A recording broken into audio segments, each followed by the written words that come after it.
ASNI has been a friend to FlexiSouth for years, and thank God we have come this far, almost 12 years now. So thank you, and the team for the amazing things you have been doing in ASNI.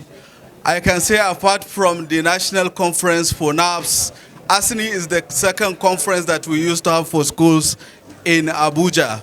So ASNI, kudos to you, and kudos to So I would like to take us through a journey. All the speakers that has been speaking since morning till now, they have been talking about technology. Try to embrace technology in your school. That's EdTech. So how far this EdTech has come, what can we do what should we expect in the future, and where are we currently? So to talk about that, I will take us back to where software and hardware were not married together. Is any of us, I believe, back in 1980s, there were no phones, there were no computers, but now we all have smartphones and at least a featured phone.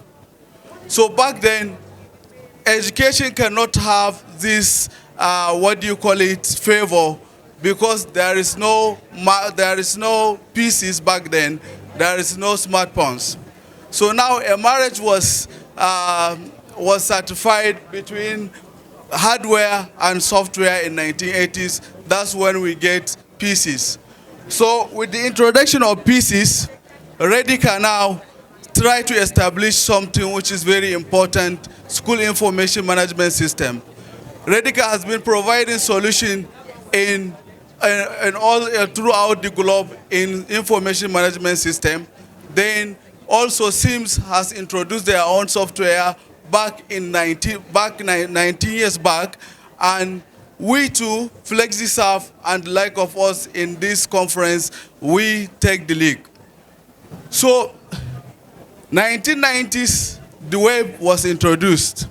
People can connect from wherever they are, Africa, Europe, and America. People can connect and talk to each other. People can share resources together, and people can see content that are not even in their continent. That introduced wikis.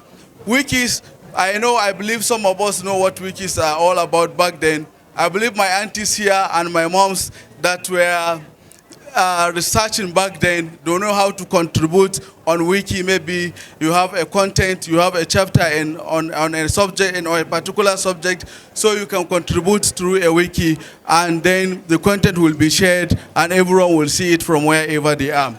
So fast forward to 2000, e-learning is standardized. The e-learning comes into existence. That's when everyone starts thinking of, okay, how do we introduce e-learning in our school? How do we learn without being in the school? Or how do we learn through our gadgets, computers, phones, and other devices? I believe those of us that are in IT, like Coach Sam mentioned, back then, I'm a computer science graduate.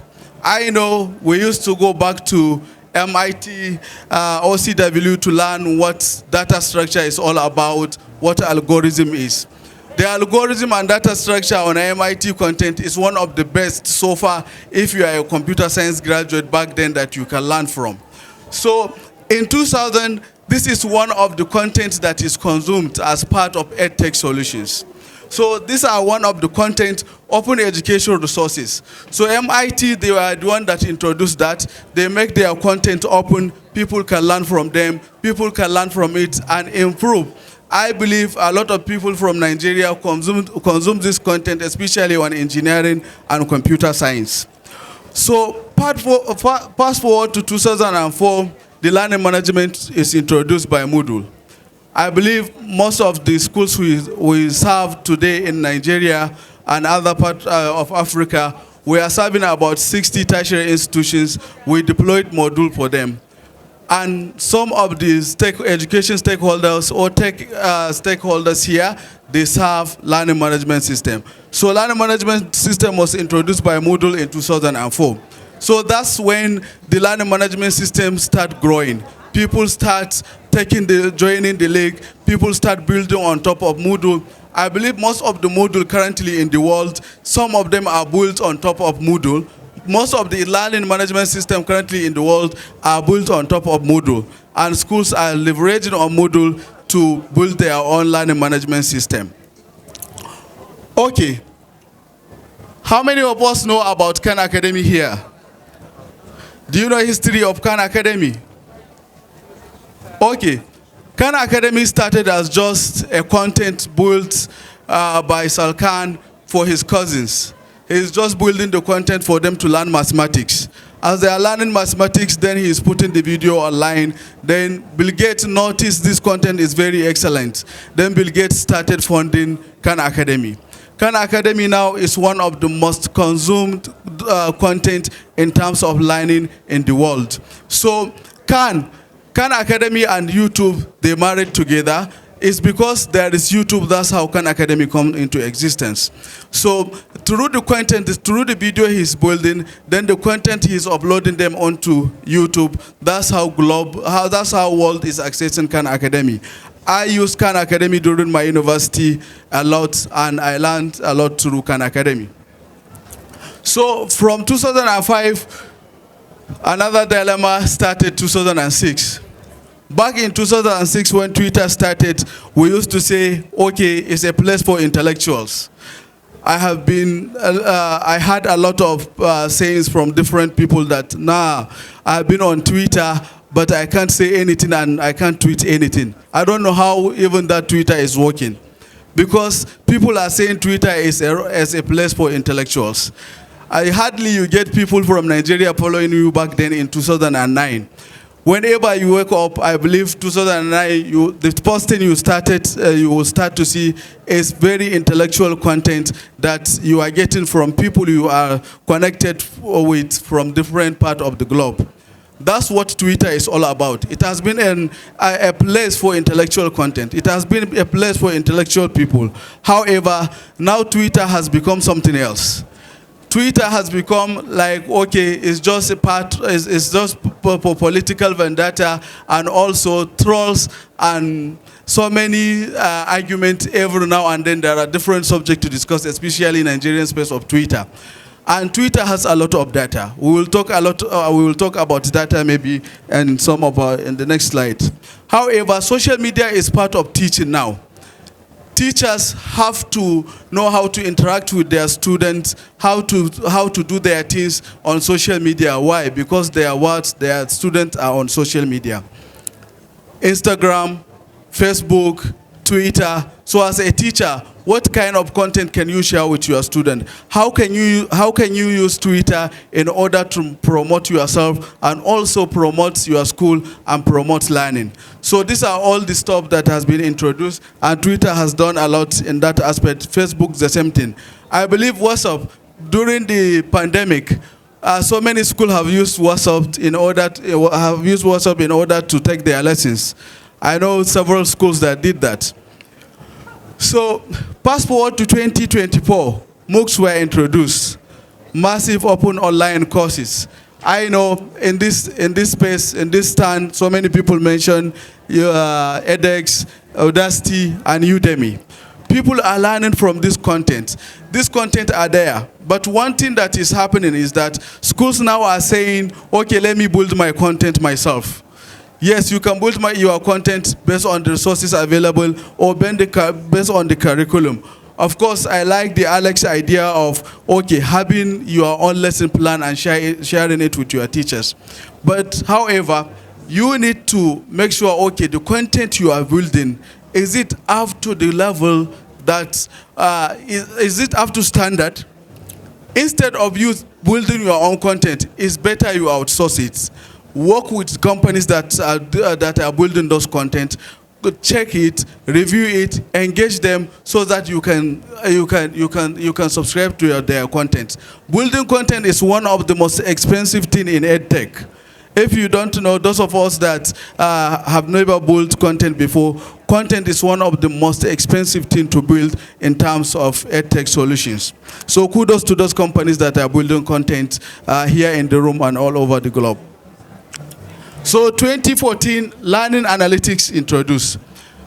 People now in the school, I know school administrators that are here, most of the time, parents doesn't like to say, okay, this is just the result of my word. He has A in English, A in numeracy, B in this, B in that. No, they want you to tell them, how is this guy doing in numeracy last term, and how is he doing currently? What can he improve on? So that data is necessary. So that measurement and tracking of how students are doing is introduced in 2014 with all the reporting analysis for schools to consume. 2016, this is the game changer, personalized learning. Back then, I know currently we are running term. Our term started in the beginning of this month, right? That's May, and it's ending in August, right? Okay, so this is the fixed timing in terms of learning. You are saying, okay, whatever you are learning in terms of numeracy, you have to learn it between May and August. So the time for learning is fixed. But rather what it should be, the time for the mastery should be fixed, but not the timing. In personalized learning, they are telling you, okay, this student in learning is weak in numeracy. Since this student is weak in numeracy, he has to learn numeracy from now to whatever time based on his learning style, based on his learning speed. So personalized learning is all about, okay, instruction, you learn, then you practice, then the feedback is given. But to do this with teachers, you must have 1:1 teacher to achieve this. That's how EdTech come into play. With EdTech now, you can have a lot of solution on the tabs, on computers, and on phones, so that the student can learn from them, and you keep tracking on how they are doing. So that's the idea of personalized learning. In personalized learning, the variable when and how is the variable. You get it? You can take as long as you can, in as long as you are going to master the content. So mastering the content is what matters. So that's what the panel were saying, like build your student based on skills. Currently in our company, we don't have people. We have about 60 engineers, but we don't have their certificate of degree today. We don't ask them for that. All we ask, okay, what can you offer? How can you deliver? We see what you can deliver and we pick you directly. So we are not after the certificate. So that mastery is what you should focus on. Blockchain is introduced in 2017, and schools are leveraging on it. Students also are leveraging on it to make sure, okay, your certificate are certified. Whatever content you are sharing is verified. There is no, plagiarism in the content you are providing. Fast forward to the current stage, EdTech in the classroom. So there is always a saying, if you said you are giving your students a computer or a tab and thinking that, okay, you can take away the classroom experience from them, that is not going to happen. Because whenever you are learning, the human interaction is necessary.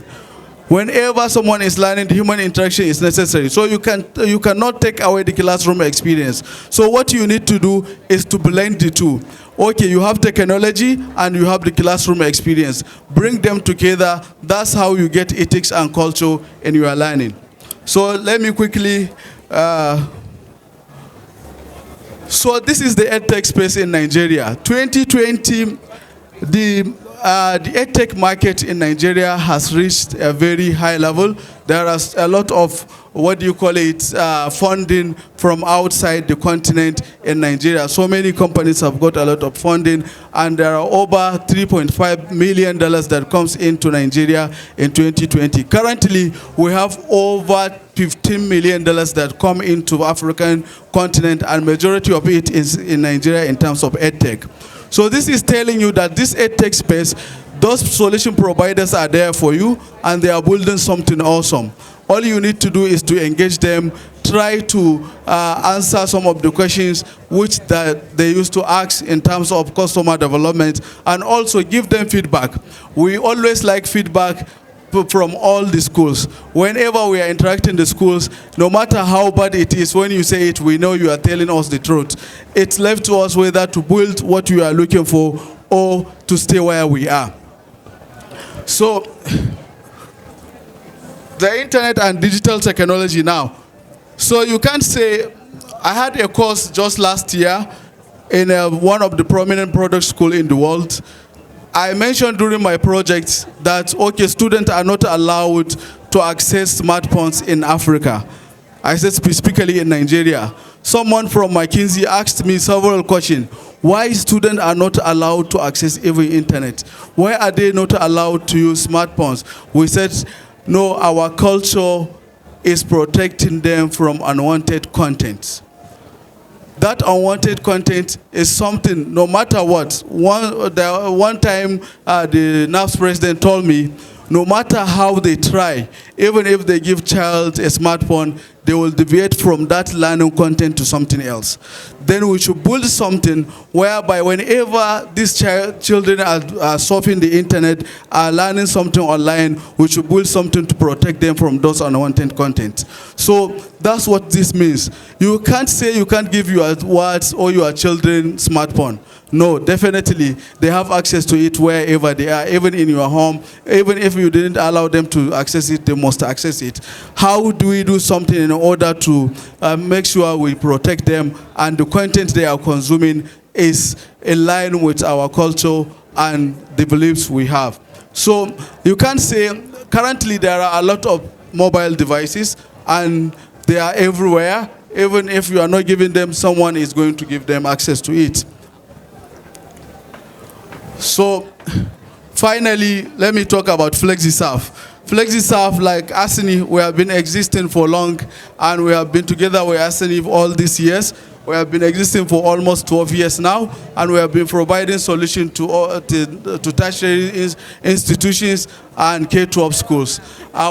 We serve currently about 700 schools in Nigeria, and we serve about 10 schools outside Nigeria, majority in Ghana.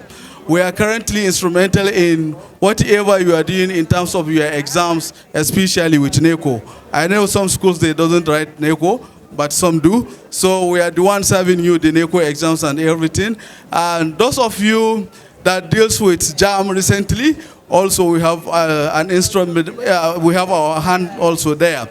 Another thing that FlexiServe we serve about 50 tertiary institutions in Nigeria, and most of the results of your awards of your children from these universities in Nigeria are from FlexiServe.